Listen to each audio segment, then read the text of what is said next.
Está no ar o nosso programa Espaço Cidadão, chegando em todo lugar onde tiver internet, pelo nosso canal no YouTube, Robson Carvalho, e pode nos achar também pelo Robson Cidadão, e ainda chegando aos estados do Rio Grande do Norte, Alagoas e Maranhão, através da Band.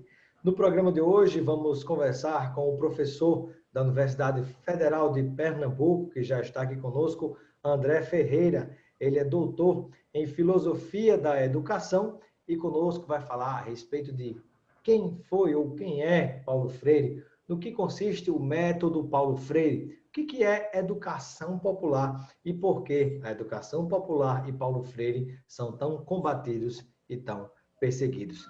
Professor André Ferreira, seja bem-vindo ao nosso Espaço Cidadão. Obrigado. Bom dia, Robson Carvalho, bom dia, nossos internautas, ouvintes. Grande satisfação, agradeço o convite aqui para falar do educador, que é o patrão da educação nacional, e que teve no Rio Grande do Norte uma presença importante em Angicos, e aí em Rio Grande do Norte, Estou muito agradecido. Professor, agradeço sua presença e já parto para a primeira pergunta. Quem é Paulo Freire? Então, Paulo Freire, podemos começar falando da perspectiva do seu impacto internacional, das algumas dezenas de doutor honoris causa, de títulos que ele tem, da circulação internacional do pedagogo oprimido, um autor brasileiro mais citado internacionalmente, isso pelos os índices internacionais de catálogo de citação, mas eu acho que, antes de tudo, assim como eu e você, ele é um intelectual, um cidadão nordestino, preocupado com a cidadania do seu povo. Muito feliz aqui com o convite, repito, até pela perspectiva do seu trabalho, do seu programa, e é isso, quer dizer, o educador inclusive da cidadania, entendendo que a cidadania é um processo contínuo de emancipação, de ampliação de direitos, Exato. E não se pode pensar na existência de cidadania sem a instrução, a educação.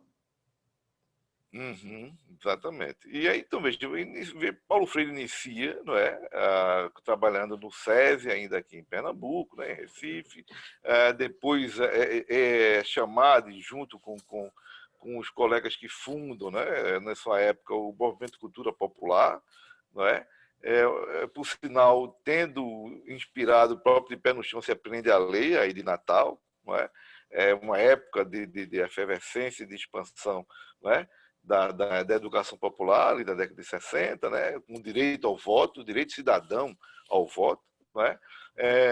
Paulo Freire, então, nessa experiência com MCP, de educação popular, ele avança para a compreensão do seu próprio método, discutindo com colegas aqui também de Recife, pensando agora um método que dê um maior protagonismo ao sujeito educando.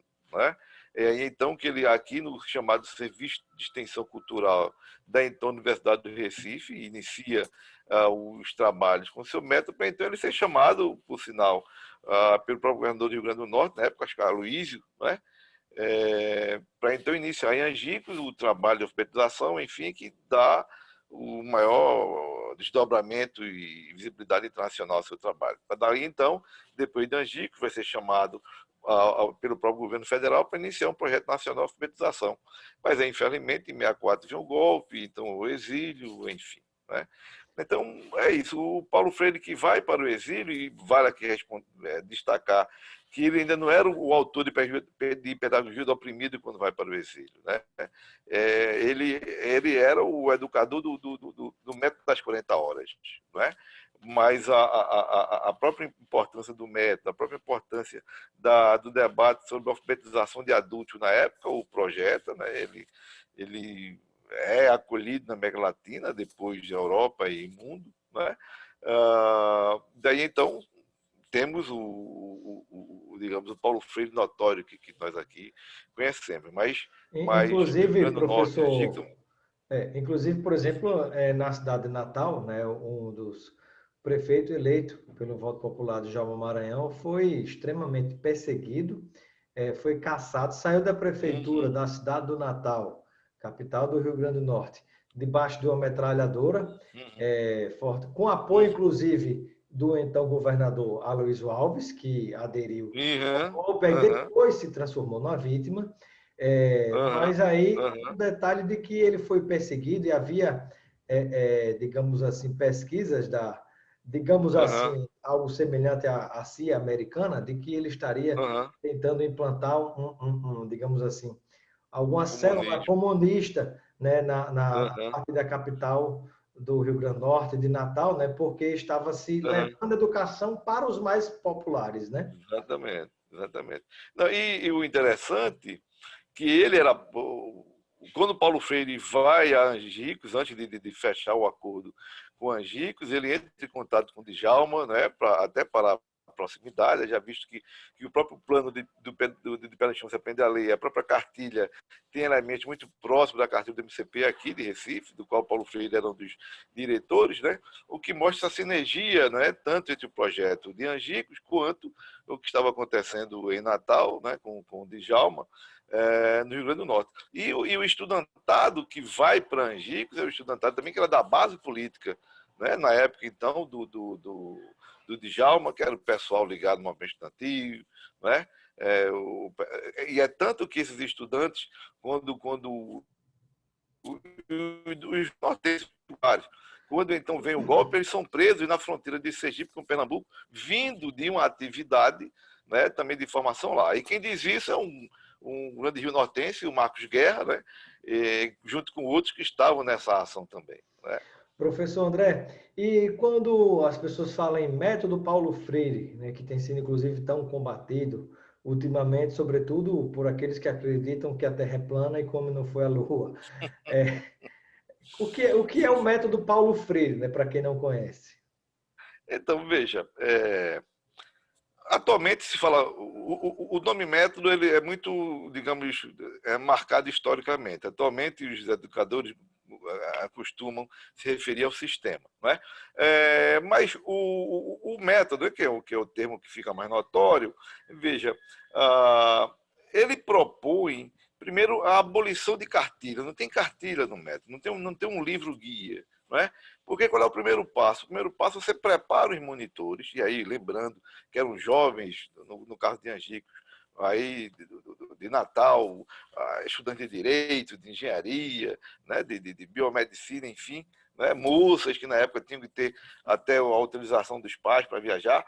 Então, quer dizer, você prepara essa equipe, ela vai ao local, faz o levantamento vocabular da população. E com essas palavras da população, as palavras que o povo fala, que você monta estratégias de sensibilização, de sedução a palavra dele já. E aí, como dizia Paulo Freire, palavra que seja carregada principalmente de sentido, não é? Seja carregada de significado para esses povos. E não atuam das palavras que são destacadas em Angicos, é a belota, não é? Que é aqueles adereços, né, que se colocam em redes, etc. Não é? Então, veja, É você, digamos assim, essa. transformar o processo de educação adaptado à realidade de cada lugar, né? Com a Isso, e linguagem de principalmente a cada, fala. na Isso, fala, né? Na fala isso, a leitura de mundo. leitura de mundo, né? Porque, por exemplo, você falar de Coati, no Rio Grande do Norte, né? Você falar Exatamente. de E Castanha uva. do Pará, em São Paulo, naquela época, não hoje, Isso, isso, né? Você isso. falar de Rio Negro e Solimões, lá Aham, no Rio aham, Grande do aham, Sul, né? aham, Dando como aham, exemplo, como se fosse uma grande referência, aham. né? Dificultava, na verdade, a compreensão. Então, você tem que Perfeito, pegar elementos da realidade onde a pessoa vivia. perfeito. E se me permite um parênteses, vocês também têm aí na cidade de Macaíba um grande artista popular, Ailton Mangabeira, não é? E Ailton tem um poema belíssimo de cordel, que é a história dele. E a história dele mesmo, que ele conta no belíssimo cordel, que a professora o ensinava uva, etc, etc, aquela cartilha básica. Aí é quando ele vai para a professora que troca uva pelo ovo. Aí no cordel ele diz, a uva eu conheço. Aí a partir daí ele fala desse aprendizado. Então é isso. Quer dizer, a palavra que é a palavra que diz o mundo, que fala do mundo. Daí então Belota, daí então chique-chique, daí então mandacaru, daí então seca, que essas palavras, elas por um lado, têm a sua estrutura, né, fonética, enfim, que instiga por exemplo, Belota, B-E-L-O-T-A, eu faço jogos, tola, lota, né, enfim, né, lata, né? Então, veja, por essa sedução do significado da palavra, eu trago para a compreensão do jogo técnico da língua, mas principalmente para a compreensão do mundo dele. Não é? Aí eu vou discutir ócio, vou discutir trabalho, etc, etc. Não Então o adianta método tem essa de falar perspectiva. de Cerrado você estando lá na Caatinga.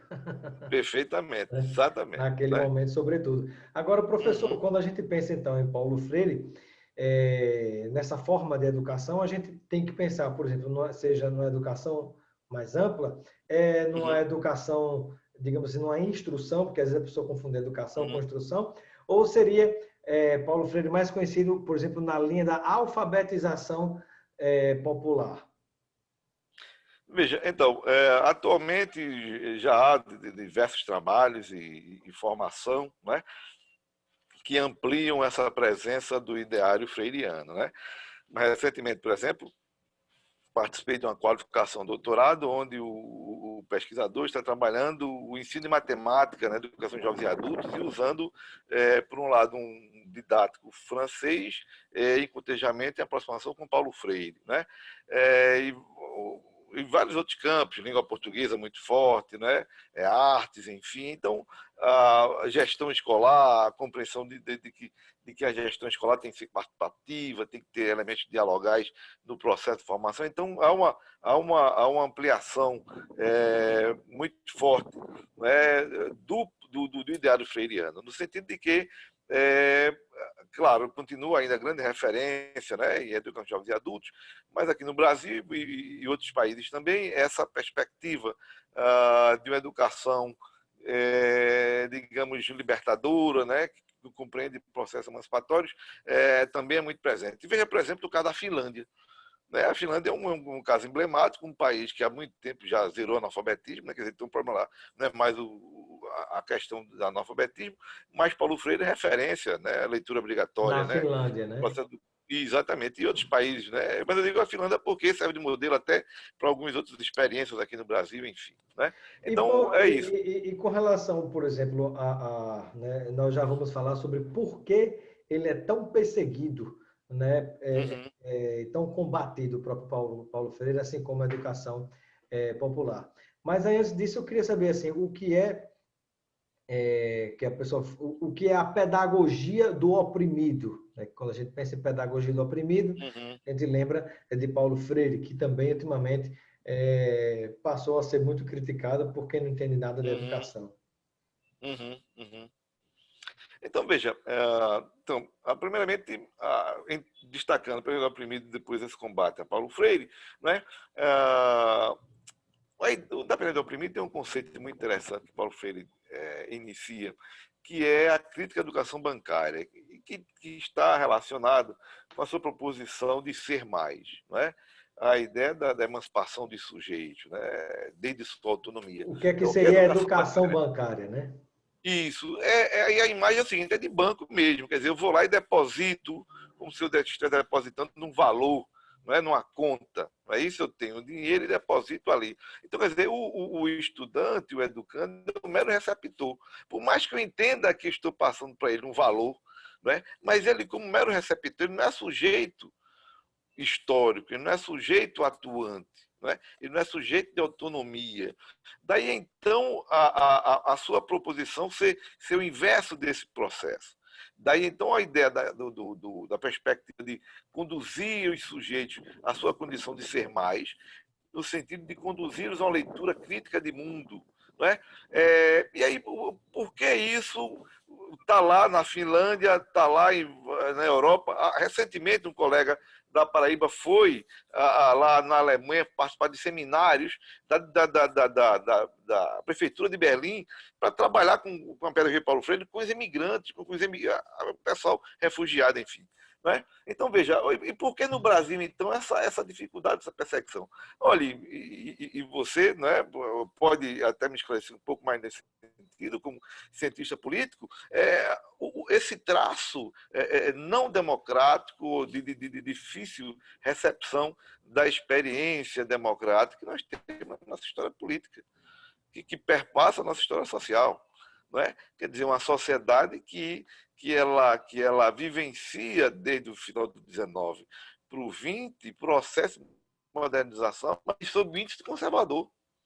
Não é? Isso. Quer dizer, uma sociedade que recentemente vemos aí das maiores que tem maiores acessos, né? E maiores frequentadores do Facebook, do WhatsApp, enfim, não é? De maiores consumidores de mídia, de internet e em contrapartida, os piores índices de saneamento, não é? Os piores índices de representação feminina, digamos, no legislativo. Não é? Então, quer dizer, veja, esse, infelizmente, digamos, traço bastante conservador na sociedade dificulta a recepção de uma pedagogia e de uma concepção da educação que propõe o jeito, e desde a sua experiência como aluno, não é? Como formação cidadã, esse cidadão crítico e interventor. Não é? E aí eu pergunto, por que então, professor André Ferreira, lembrando, estamos conversando com o professor André Ferreira, que é doutor em Filosofia da Educação, e conosco está falando sobre Paulo Freire, o método Paulo Freire, ou o sistema Paulo Freire, tudo isso e muito mais. Por que ele é tão perseguido, né? E essa forma da educação popular, entre outras coisas, a própria concepção do que seja educação por parte de Paulo Freire, por que tudo isso é tão combatido e perseguido? Professor André Ferreira, então por que há tanta perseguição em relação à forma de educar, à própria visão, concepção da educação de Paulo Freire, né? E por que aqui se incomoda tudo, incomoda sempre, e sobretudo a governos que têm um viés autoritário? Então, veja, nesse governo de viés autoritário, como infelizmente estamos percebendo tanto lá nos Estados Unidos quanto no Brasil atualmente, né, onde no limite há até uma negação a princípios científicos internacionalmente aceitos e cabais. Né? De tal forma que, quando se chega a esse limite, né, de negação da própria ciência, por exemplo, o que não se negará à cidadania e ao direito de trabalhadores, campesinas sem tetos, né? Povos indígenas, enfim. Né? E a educação e o método de educação popular, ele visa exatamente colocar esses sujeitos como sujeitos de cidadania ativa, não é? Reconhecendo que é no seu papel de organização comunitária, que é no seu papel de organização política, de reivindicar seu direito de cidadão, né? Politicamente, autonomamente, né? Que vem às melhores colocações para o seu próprio estar na sociedade. E mais, é o caminho desse seu ser mais, no sentido de se reconhecer como sujeito de direito, sujeito de sonhos, não é? Sujeito Isso é importante, então, professor. uma educação, não é? Num contexto onde a própria ciência é negada, esse tipo de educação, num contexto onde a própria ciência é negada, Isso. natural e fatalmente ela também será combatida. Não é? Porque, assim como o pensamento científico. Na verdade, professor, é importante lembrar também, né, que quando você tenta formar o senso crítico, né, junto às pessoas, né, ou seja, que é muito mais do que um alfabetizar, simplesmente isso incomoda também. Exatamente. Incomoda que você passa a reivindicar, você Exatamente. passa a criticar, né? Mais ou menos o seguinte: o governo autoritário aceita, Exatamente. aprender a ler e escrever, tudo bem, agora, senso crítico já é demais. Isso. Né? Por isso que há um Exatamente. combate também, Exatamente. por isso que há um combate também, e o atual governo federal bate de frente com cursos de filosofia, de sociologia, de ciência política, porque influencia o pensamento Seguramente. crítico, né? Aham, aham. E você lembrou uma coisa interessante. E atualmente a gente até vem conversando com outros atores, outros espaços, que o método Paulo Freire, né, o chamado método Paulo Freire, ele vai além de ser utilizado como método de alfabetização. Tivemos uma experiência, por sinal, com trabalhadores do campo, né? E que levamos para ele a estrutura do método para pensarem, por exemplo, como fornecer e como ministrar a formação para agricultura familiar, para trabalho em comunidade quilombola. Por quê? Porque, veja, os passos, o primeiro passo, levantamento vocabular.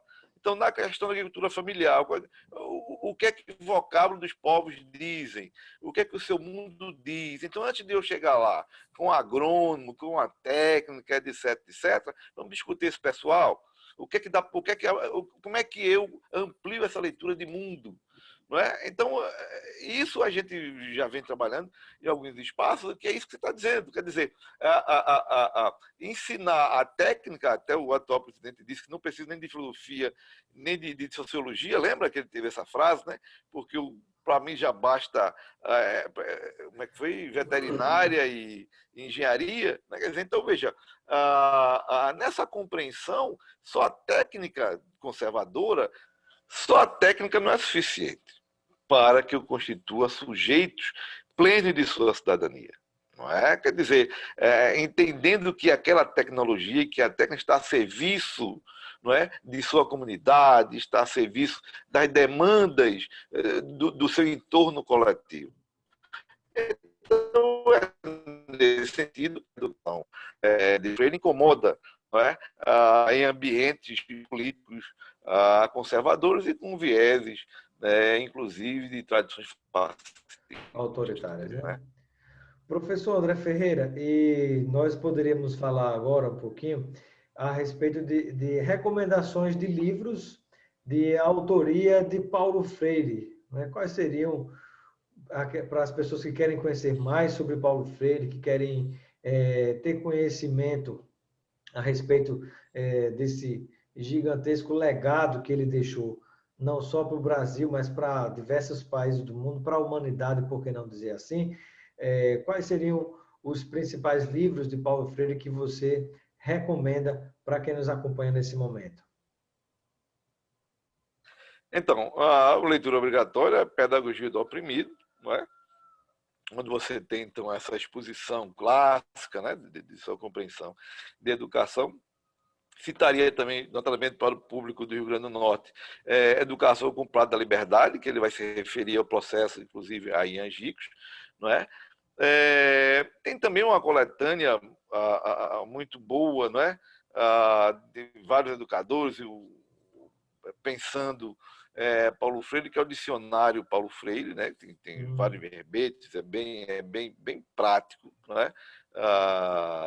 Numa primeira, digamos, encontro com a obra, né? Então, E por esses fora três do textos Nordeste, já professor? dariam uma compreensão introdutória boa, lembrando que Por fora do Nordeste, professor, tem outras obras que seriam então, recomendadas fora de do Nordeste, Paulo Freire? é,